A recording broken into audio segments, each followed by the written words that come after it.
Shalom, kita akan memuji Tuhan sebagai bentuk sukacita kita karena hari ini kita masih bisa bertemu dalam persekutuan pagi hari ini, masih bisa bernafas. Maka dengan tegas kita mengatakan kita berbahagia. Untuk itu kita pujikan lagu Ku Berbahagia sebagai semangat kita bersyukur karena pagi ini kita bisa bersekutu di dalam Tuhan.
Suaranya jelas ya Bapak Ibu? Jelas ya, oke. Mari kita bersatu di dalam doa. Sungguh Tuhan, kami berbahagia karena cinta kasih-Mu sehingga kami dapat merasakan kesempatan nafas kehidupan yang Tuhan berikan pada hari ini. Masih dapat diberikan kesempatan untuk memuji Tuhan, dapat diberikan kesempatan untuk bersekutu dalam doa pagi kami pada hari ini. Tuhan, kami sungguh-sungguh serahkan persekutuan doa kami dari awal, pertengahan, hingga akhirnya ke dalam tangan pengasihan-Mu. Biar Tuhan yang urapi, sehingga setiap kami dapat diberkati melalui persekutuan kami pada pagi hari ini. Dan setiap orang yang belum dapat hadir dan bergabung dengan kami, Tuhan yang terus mengurapi mereka dengan Roh Kudus-Mu, sehingga dapat tergugah bersama-sama dengan kami mengikuti persekutuan doa pagi ini. Tuhan Yesus, kami bersyukur dan bersyukur, kami serahkan juga majelis terkasih kami, Bu Sahni, yang nanti akan membawakan renungan. Kiranya Tuhan juga yang mengurapi dengan Roh Kudus-Mu, sehingga firman yang dibawakan menjadi berkat dan penuntun dalam langkah kami. Di dalam nama Tuhan Yesus, kami berdoa dan mengucap syukur. Amin.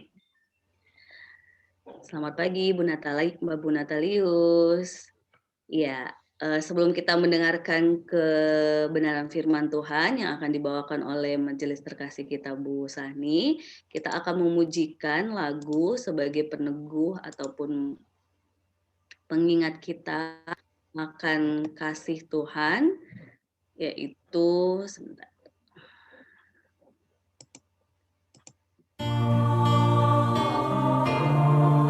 Allah ya Tuhan, surya hidupku. Kita pujikan bersama-sama.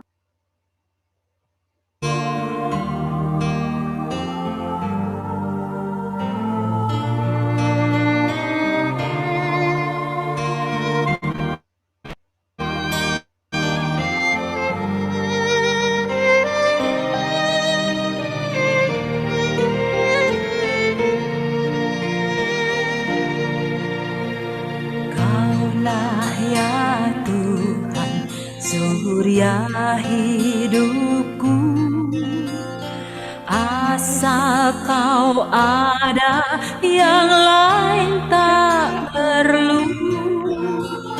Siang dan malam engkau ku kenal, di hadiratmu jiwaku tenang.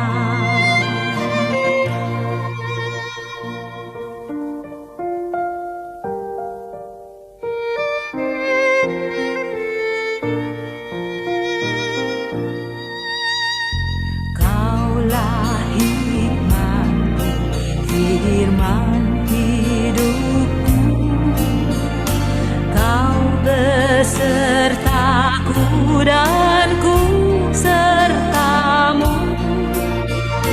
Engkau Bapa-Ku, aku anak-Mu. Denganmu Tuhan, ku satu penuh.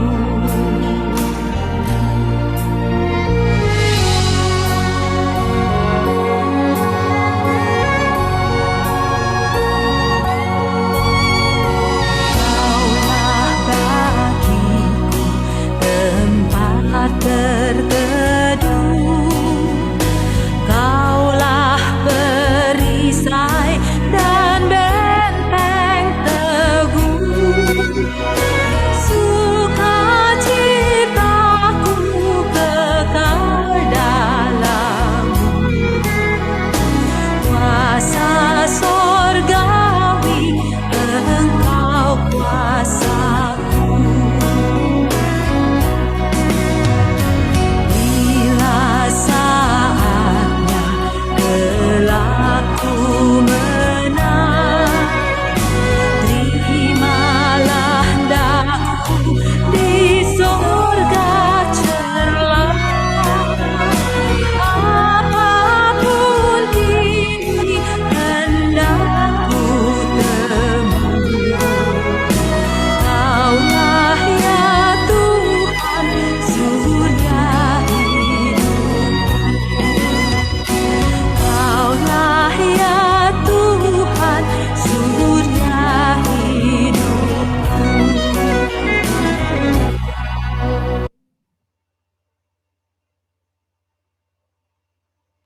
Kami persilahkan Ibu terkasih, Bu Sahni. Mari Bapak Ibu, kita mau membaca bagian dari firman kebenaran Tuhan. Sebelumnya mari kita satu di dalam doa. Kaulah Tuhan sumber hidupku, surya hidupku, penuntun setiap jalan kami. Biarlah Tuhan, pagi ini kami mau mengawali dengan firman kebenaran-Mu. Biarlah itu juga yang akan menjadi landasan kami di dalam kami melakukan aktivitas kami di hari ini. Terima kasih ya Bapa, buka hati kami untuk menyambut firman Tuhan. Di dalam nama Tuhan Yesus kami berdoa dan bersyukur. Amin.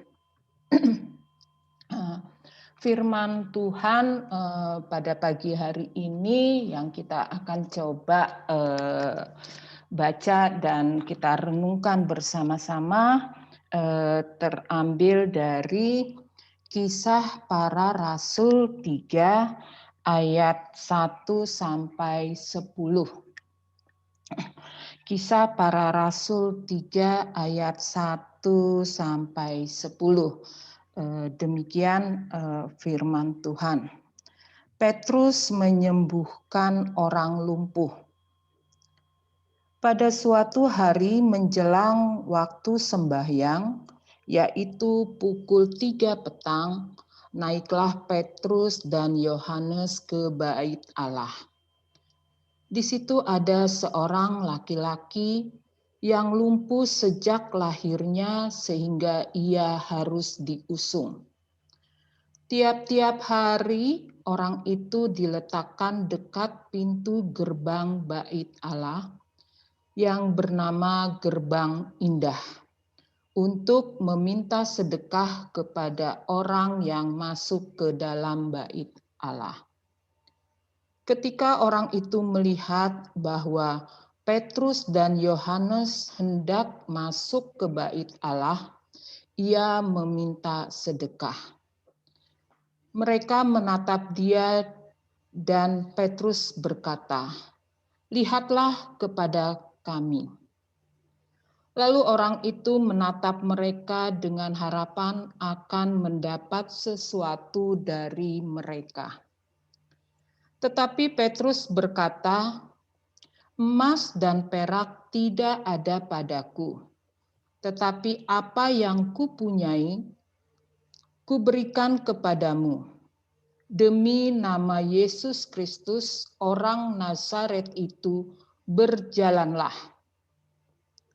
Lalu ia memegang tangan kanan orang itu dan membantu dia berdiri. Seketika itu juga kuatlah kaki dan mata kaki orang itu. Ia melonjak berdiri lalu berjalan kian kemari dan mengikuti mereka ke dalam bait Allah. Berjalan dan melompat-lompat serta memuji Allah. Seluruh rakyat itu melihat dia berjalan sambil memuji Allah. Lalu mereka mengenal dia sebagai orang yang biasanya duduk meminta sedekah di gerbang indah bait Allah. Sehingga mereka takjub dan tercengang tentang apa yang telah terjadi padanya. Itulah firman Tuhan dari Kisah Para Rasul 3 ayat 1 sampai 10. Nah, melihat bacaan ini sangat menarik. Saya melihat sangat menarik dari ayat 1 sampai ayat 10 itu ya, tentang seorang pengemis yang sehari-harinya itu meminta-minta. Memang di sini kondisi pengemis itu adalah lumpuh sejak lahir, dibilang sejak lahir, sehingga kalaupun dia akan didudukan dia harus diusung. Maksudnya mungkin diusung ini mungkin digendong ya, lalu diletakkan di pintu gerbang. Lalu dia setiap saat gitu ya, apa yang dilakukan itu adalah dia meminta sedekah gitu ya. Nah, mungkin kita berpikir sekarang ini adalah apakah pengemis ini hanya punya gitu ya kemampuan hanya untuk meminta-minta saja, tidak ada hal lain yang bisa dia lakukan itu. Jadi dia kerjanya ya itu tadi hanya meminta sedekah dari orang-orang lain. Nah, di sini saya melihat bahwa kita kadang-kadang apa yang kita miliki atau potensi kita yang kita miliki, kadang-kadang kita tidak mau mengembangkan, atau kadang-kadang kita malu malu untuk menunjukkan. Bukan berarti menunjukkan di sini adalah untuk kita sombong atau apa, tapi kadang-kadang kita malu. Misalkan contoh gitu ya, contoh aja ya kadang-kadang ya ini contoh aja. Coba dong apa doa eh, doa ya gitu. Terus kadang-kadang kita gini, jangan saya gitu ya, menolak gitu ya, menolak. Nah, padahal padahal kan kalau misalkan ya itu yang sekecil itu aja kan kadang-kadang itu kan bukan hal yang apa ya, bukan hal yang mungkin bukan hal yang sulit.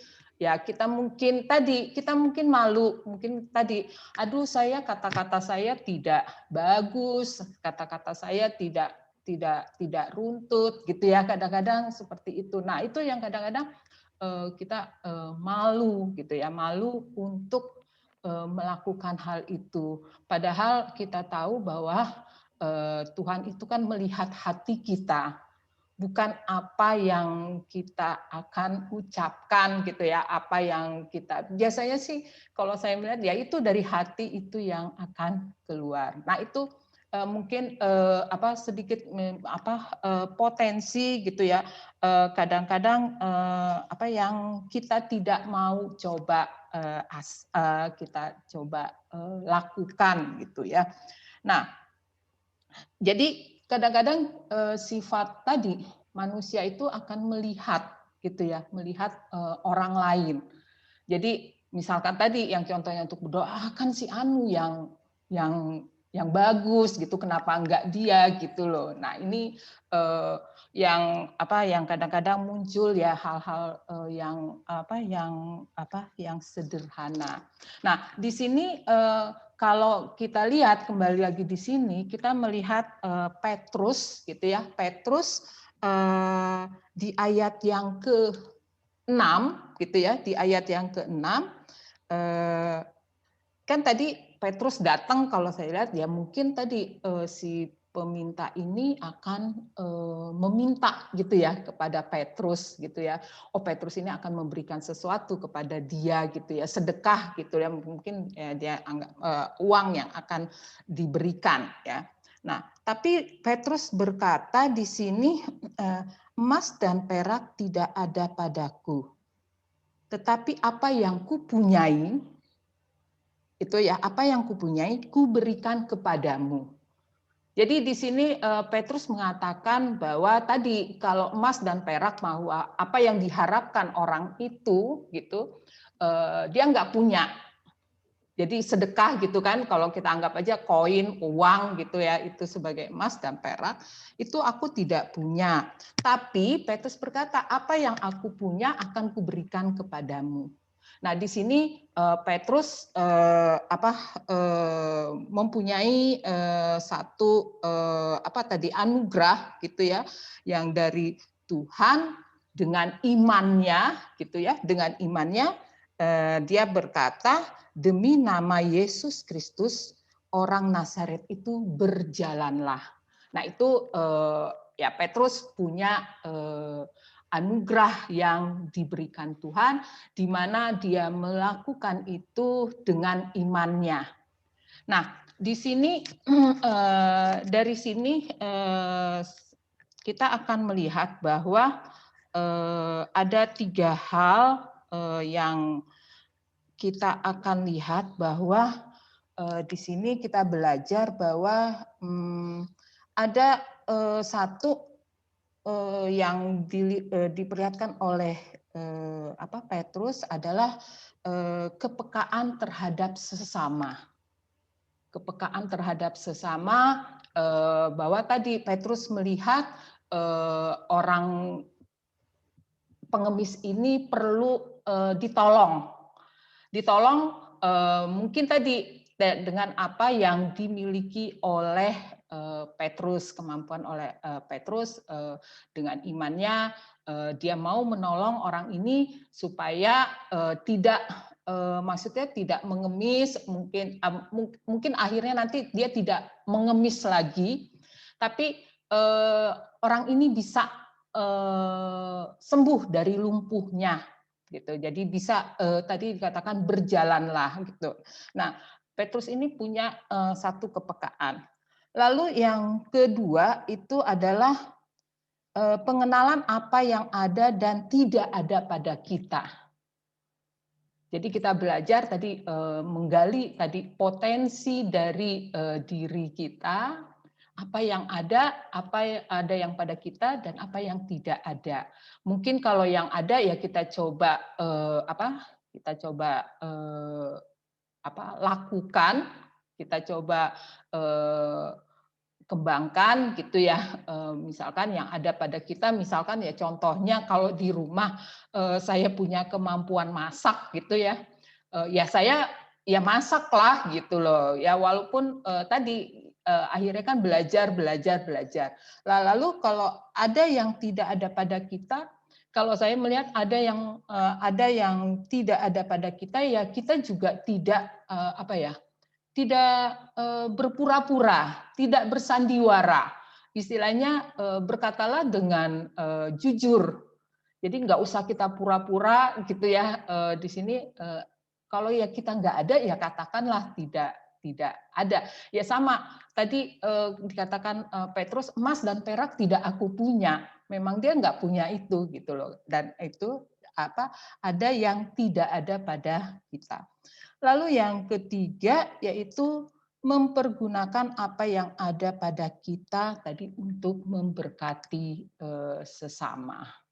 Jadi itu mungkin yang bukan ini yang bisa kita lakukan. Jadi kalau ya paling sederhana sekali gitu ya, kalau memang ya memberkati sesama ya kalau tadi ya memang kadang-kadang kita memberi kepada misalkan kalau di sini dicontohkan pengemis, kadang-kadang itu ya kita kadang-kadang juga melihat ini orang perlu dibantu atau tidak gitu.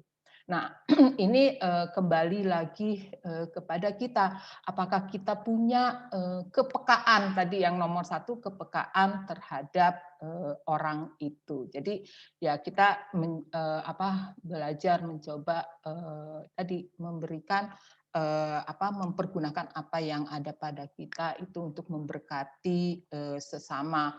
Ya contohnya misalkan ya kita hanya bisa lakukan ya kita berdoa dukungan kepada teman kita ataupun dengan doa ya itu kita coba tadi lakukan tadi sehingga tadi kita belajar mendoakan mau tidak mau kita mengasah kemampuan yang ada pada diri kita. Kita mungkin nantinya akan semakin lebih baik lagi tadi belajar di dalam merangkai ya mungkin kalimat dan sebagainya mungkin akan lebih terstruktur ya kalau istilahnya itu lebih tertata dengan baik.